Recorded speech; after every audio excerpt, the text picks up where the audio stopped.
আপনাদের সখীপুর উপজেলা আওয়ামী লীগের এক নেতার কার্যকলাপ দেখাচ্ছি।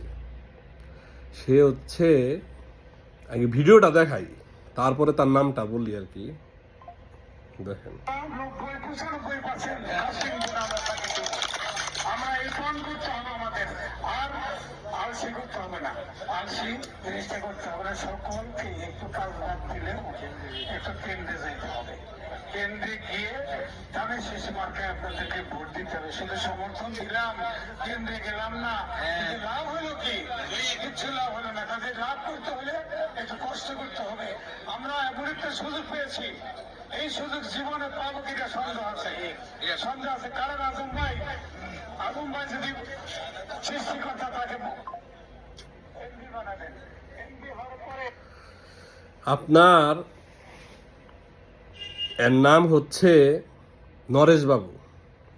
উনি হচ্ছে সখীপুর উপজেলার হাতীবান্ধা ইউনিয়ন আওয়ামী লীগের সভাপতি। সে দীর্ঘদিন যাবৎ আওয়ামী লীগ করে।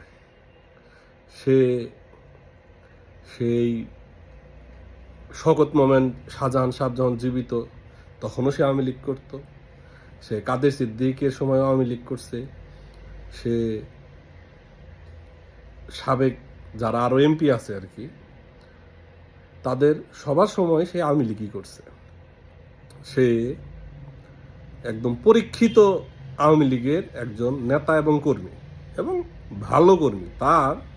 তার যে ইউনিয়ন হাতীবান্ধা, সে তো হিন্দু মানুষ, দেখা যায় তার কাছে কিছু ভোটও আছে, হিন্দু ভোটও তার কাছে, তার কথায় এদিক সেদিক হয়। এটা সত্য। এটা আপনার বিরোধিতার জন্য তো শুধু বিরোধিতা করলে হবে না, যেটা সত্য সেটা মেনে নিতে হবে। সে একজন ইউনিয়ন আওয়ামী লীগের সভাপতি হয়ে সে এখন ধানের শীষের পক্ষে ভোট চাচ্ছে এবং মাইকে বক্তব্য দিচ্ছে। এখন ধানের শীষের যারা প্রার্থী, তাদের আমি কোনো দোষ দিই না। তারা নির্বাচনে দাঁড়াইছে, তারা চেষ্টাই করবে যে আওয়ামী লীগ বিএনপির সব ভোটই যাতে তার বাক্সে পড়ে। সে এর জন্য আওয়ামী লীগের ভোটগুলা তাদের পক্ষে নেওয়ার চেষ্টা করবে। কিন্তু আমি ভুল ধরছি এই আওয়ামী লীগ নেতার। সে কিভাবে একজন ইউনিয়ন আওয়ামী লীগের সভাপতি হয়ে সে বিএনপির একজন প্রার্থীর ধানের শীষ মার্কার প্রচারণায় সে নিজেরে ব্যস্ত রাখছে।